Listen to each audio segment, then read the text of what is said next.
Hello hi అండి, welcome back to our channel lush queens. నేను మీ లక్ష్మి. అందరూ ఎలా ఉన్నారు? నేనైతే చాలా బాగున్నాను. మీరందరూ ఎలా ఉన్నారని నాతో కామెంట్ సెక్షన్లో షేర్ చేయండి. ఈ రోజు నుంచి మన ఛానల్లో ఓన్లీ జ్యువెలరీ వీడియోసే కాకుండా అన్ని రకాల వీడియోస్ అప్లోడ్ చేస్తున్నానండి. ఆల్రెడీ మీరు చూసారు కదా, లాస్ట్ మంత్లో 7 different types of detox waters ఎలా తయారు చేసుకోవచ్చు, వాటి నుంచి మనకు యూజెస్ ఏంటి, మనం వెయిట్ తగ్గడానికి డీటాక్స్ వాటర్స్ ఎంత ఉపయోగపడతాయి అనేది మీరు తెలుసుకున్నారు కదా. అలాగే ఇప్పుడు నుంచి మన ఛానల్లో కంటిన్యూగా ప్రతిరోజు ఒక హెల్తీ రెసిపీ కానీ, లేకపోతే మనకి హెయిర్ బాగా గ్రో అవ్వడానికి ఏం జ్యూసెస్ తాగొచ్చు, ఏం ఫుడ్ తినొచ్చు, లేకపోతే మన స్కిన్ని గ్లోయిగా ఉంచుకోవడానికి ఏం చేయొచ్చు, ఫేషియల్స్ ఏమేమి చేసుకోవచ్చు, ఇలా డిఫరెంట్ టైప్స్ ఆఫ్ వీడియోస్ని కంటిన్యూగా మన ఛానల్లో అప్లోడ్ చేయబోతున్నాను.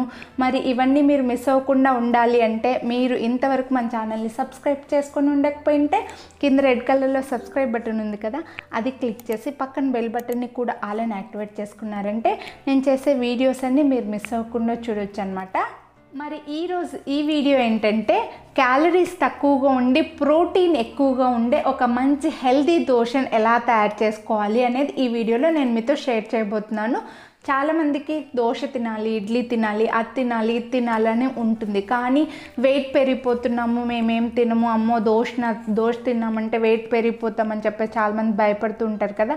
అలా మనం వెయిట్ పెరగకుండా హ్యాపీగా దోశ ఇలా చేసుకొని తిన్నారంటే మంచి ప్రోటీన్ ఉంటుందండి. చాలామంది వెయిట్ తగ్గాలని చెప్పేసి ఏమి తినకుండా కడుపు మార్చుకుంటూ ఉంటారు కదా. అలా ఏం తినకుండా ఉంటే మనం స్లిమ్ అవ్వడం కాదు, వీక్ అవుతామన్నమాట.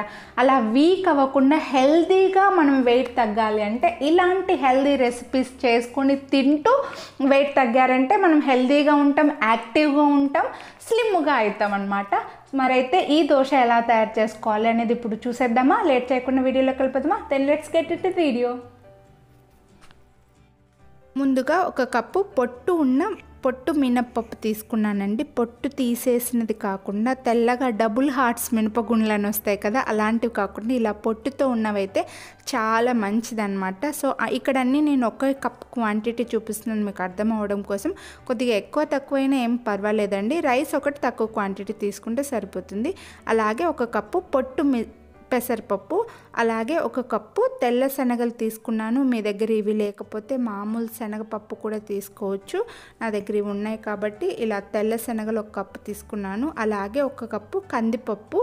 ఈ కందిపప్పు ఎర్రవి ఉంటాయి కదా, ఎర్ర కందిపప్పు అయినా తీసుకోవచ్చు, ఇవైనా మనం రెగ్యులర్గా చేసుకునే కందిపప్పు అయినా సరే తీసుకోవచ్చు. అలాగే ఒక కప్పు బ్రౌన్ రైస్ తీసుకున్నానండి. నేనైతే బ్రౌన్ రైస్ ఇవి వాడతానన్నమాట. సో బ్రౌన్ రైస్ మీ దగ్గర లేకపోతే రేషన్కి మన గవర్నమెంట్ వాళ్ళు ఇస్తారు కదా, అట్లీస్ట్ ఆ రైస్ అయినా వాడుకోండి. రైస్ ఎంత తక్కువ వాడితే అంత మంచిది కాబట్టి.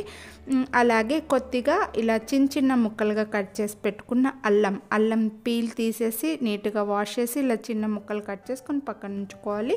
అలాగే ఒక కప్పు ఆనియన్స్ కూడా ఇలా చిన్న ముక్కలుగా కట్ చేసుకొని ఒక కప్ క్వాంటిటీ తీసుకున్నాను. మీరు ఇంకా కొన్ని ఎక్కువైనా తీసుకోవచ్చండి. ఆనియన్స్ దోశ పైన వేసుకుంటే ఎంత వేసుకుంటే అంత మంచిది కదా.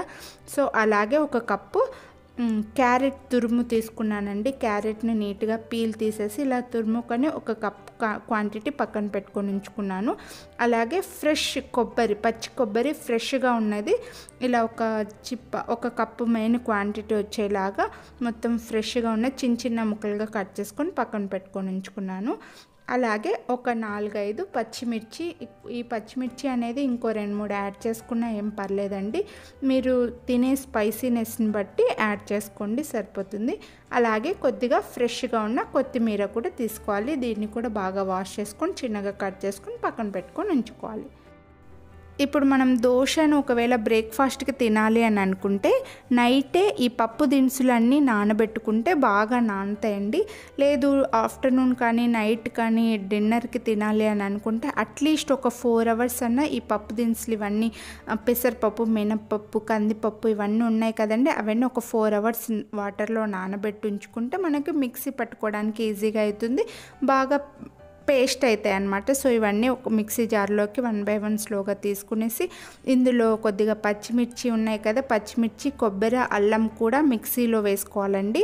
ఇంకా ఆనియన్స్, క్యారెట్ ఉన్నాయి కదా, అవి పక్కన పెట్టుకొని ఉంచుకోవాలన్నమాట. సో నేనైతే ఇలా మిక్సీ పట్టేసుకున్నాను. మిక్సీ పట్టుకొని ఒక బౌల్లోకి తీసేసుకున్నాను. ఇందులో రుచికి సరిపడా సాల్ట్ వేసుకోవాలి. నేనైతే పింక్ సాల్ట్ తీసుకుంటున్నానండి. 1 టేబుల్ స్పూన్ యాడ్ చేశాను అంతే. మీరు ఇంకా మీ క్వాంటిటీని బట్టి తీసుకోవచ్చు. అలాగే కొద్దిగా బేకింగ్ సోడా వేసుకున్నాను. వంట సోడా కొద్దిగా జస్ట్ కొంచెం వేసాను అంతే. ఒకవేళ మీరు దీన్ని ఫర్మెంటేషన్ అయినా చేసుకోవచ్చండి. ముందు రోజు నైటే పట్టేసుకొని మిక్సీ పట్టుకుని కూడా నైట్ అంతా పక్కన పెట్టి కూడా నెక్స్ట్ డే వేసుకోవచ్చు. లేదు ఇన్స్టెంట్గా వేసుకోవాలంటే కూడా వేసుకోవచ్చు. సో చూడండి, క్యారెట్, ఆనియన్స్, కొత్తిమీర ఇలా అన్నీ కలిపేసి ఒక బౌల్లోకి తీసేసుకున్నాను.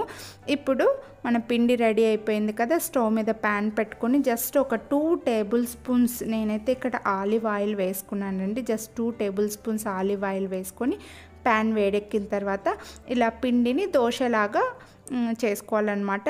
మీరు గరిటెతో అయినా చేసుకోవచ్చు. నేనైతే కప్పుతో వేసేసానండి. దోశలాగా వేసుకున్న తర్వాత క్యారెట్ తురుము, ఆనియన్స్, కొత్తిమీర ఉంది కదా, ఇది పైన వేసుకోవాలి. ముందే పిండిలో కలుపుకుంటే మనకు దోశలాగా స్ప్రెడ్ అవ్వదు అనమాట, విరిగిపోతున్నట్లుగా వస్తుంది. కాబట్టి పైన వేసుకొని ఒత్తుకునేసి మళ్ళీ ఒక 2 టేబుల్ స్పూన్స్ ఆయిల్ వేసుకొని బాగా కొద్దిగా ఎక్కువసేపు ఫ్రై చేసుకుంటే మనకి పిండి అనేది ఫ్రై అవుతుంది. కొద్దిగా మందంగా వస్తుంది కదా దోశ. సో నా దోశ అయితే రెడీ అయిపోయిందండి. హ్యాపీగా ఇలా దోశని మనము ఒక దోశ తిన్నామంటే ఫుల్గా అయిపోతుంది. చాలా టేస్టీగా ఉంటుంది, చాలా హెల్దీ కూడా.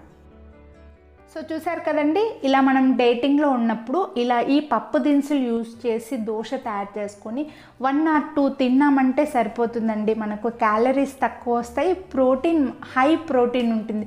పప్పు దినుసుల్లో అన్నిటికంటే, నాన్ వెజ్ కంటే కూడా అన్నిటికంటే కూడా పప్పు దినుసుల్లో ప్రోటీన్ ఎక్కువగా ఉంటుంది. కాబట్టి మనం హ్యాపీగా ఇలా ఈ పప్పు దినుసులు యూజ్ చేసి దోశ తయారు చేసుకున్నామంటే క్యాలరీస్ తక్కువ వస్తాయి, మంచి ప్రోటీన్ ఉంటుంది, మనం హెల్తీగా స్లిమ్ అవుతాం అన్నమాట. సో ఇదండి ఈ వీడియో మీకు యూజ్ అవుతుందని అనుకుంటున్నాను. మీకు యూజ్ అయిందో లేదో నాకు కమెంట్ చేసి చెప్పండి.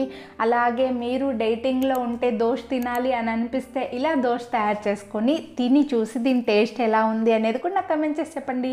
ఈ వీడియో కనుక మీకు నచ్చినట్లయితే లైక్ చేసి షేర్ చేయండి. ఇంకా ఇంతవరకు మీరు కనుక మన ఛానల్ సబ్స్క్రైబ్ చేయకపోయింటే సబ్స్క్రైబ్ చేసుకొని పక్కన బెల్ బటన్ని కూడా ఆల్ అని యాక్టివేట్ చేసుకున్నారంటే నేను చేసే ఇలాంటి వీడియోస్ అన్ని మీరు మిస్ అవ్వకుండా చూడొచ్చు. So stay tuned to lush queens. Thank you. Have a nice